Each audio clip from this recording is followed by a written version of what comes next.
नमस्कार, one stop solution foods या चॅनलमध्ये आज आपण एक भन्नाट असा उपवासाचा पदार्थ बघणार आहोत।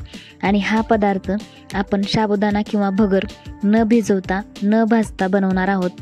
म्हणजेच खूप सोप्या पद्धतीने आणि झटपट अगदी 10 ते 15 मिनिटांमध्ये होणारी ही रेसिपी आहे। तुम्हाला नक्की आवडेल, त्यामुळे व्हिडिओ शेवटपर्यंत नक्की बघा। चला तर मग लगेच आजच्या या भन्नाट रेसिपीला सुरुवात करूया। तर हा उपवासाचा पदार्थ बनवण्यासाठी मी इथे 1 वाटी साबुदाणा घेणार आहे आणि हा साबुदाणा न भिजवलेला आणि न भाजलेला साबुदाणा आहे, तुम्ही बघू शकताय। आणि हा साबुदाणा एका मिक्सरच्या भांड्यामध्ये घ्यायचा आहे। आता याची मिक्सरमध्ये बारीक पूड करून घ्यायची। साबुदाण्याची बारीक पूड करून घेतल्यानंतर आता बारीक केलेल्या साबुदाण्यामध्ये अर्धी वाटी भगर किंवा वरई घ्यायची आणि ही सुद्धा मी न भिजवता आणि न भाजता घेतली आणि हे दोन्ही परत मिक्सरमध्ये बारीक करून घ्यायचे। इथे तुम्ही बघू शकताय अशा प्रकारे चांगली बारीक पूड करून घ्यायची। आता ही पूड एका बाउलमध्ये काढून घेऊया।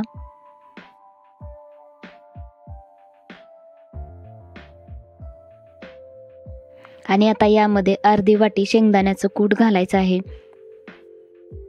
यानंतर एक मीडियम साईजचा बटाटा वरची साल काढून खिसून यामध्ये घालायचा आहे। त्यानंतर अर्धा चमचा लाल तिखट घालूया। तुम्ही हिरवी मिरचीचा ठेचा सुद्धा यामध्ये घालू शकता। आणि शेवटी चवीनुसार मीठ घालून घेऊ। तुम्ही उपवासाला जर जिरे आणि कोथिंबीर खात असाल तर ते सुद्धा यामध्ये घालू शकता।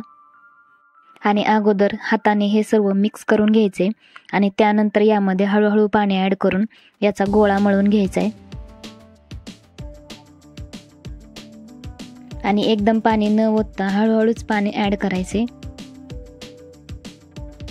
तर इथे मी हा गोळा मळून घेतलाय। आता हा 5 ते 10 मिनिट झाकून ठेवूया आणि त्यानंतर पदार्थ बनवायला घेऊ। आणि 10 मिनिटानंतर आपण या पिठाचे थालीपीठ बनवणार आहोत। तर त्यासाठी इथे एक कॉटनचा रुमाल किंवा कॉटनचं कापड घ्यायचे आणि आता याला थोडंसं पाणी लावायचे।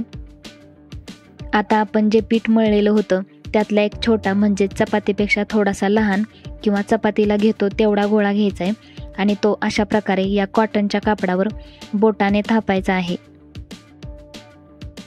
आणि हे थालीपीठ थापताना पाण्याचा वापर करायचा आहे। आपण मिश्र पिठाचे धपाटे कसे थापतो त्याच पद्धतीने हे थालीपीठ सुद्धा थापून थापून पसरवायचं आहे अशा पद्धतीने।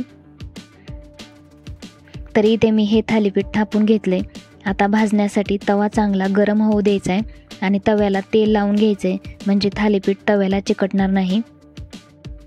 आणि आता आपण बनवलेलं थालीपीठ कापडासकट उचलून अशा प्रकारे तव्यावर टाकायचं आहे आणि हळूहळू कापड काढून घ्यायचे।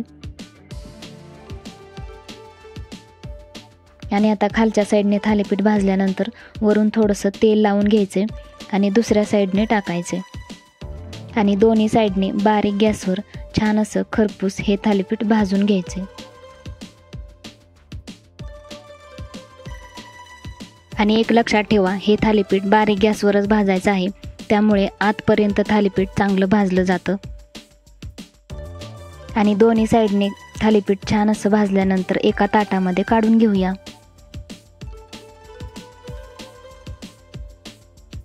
आणि हे पहिलं थालीपीठ भाजत असताना मी दुसरं सुद्धा थापून रेडी केलेलं आहे, ते सुद्धा आता तव्यावर टाकून घेऊया आणि त्याच पद्धतीने बारीक गॅसवर खरपूस असं भाजून घेऊया।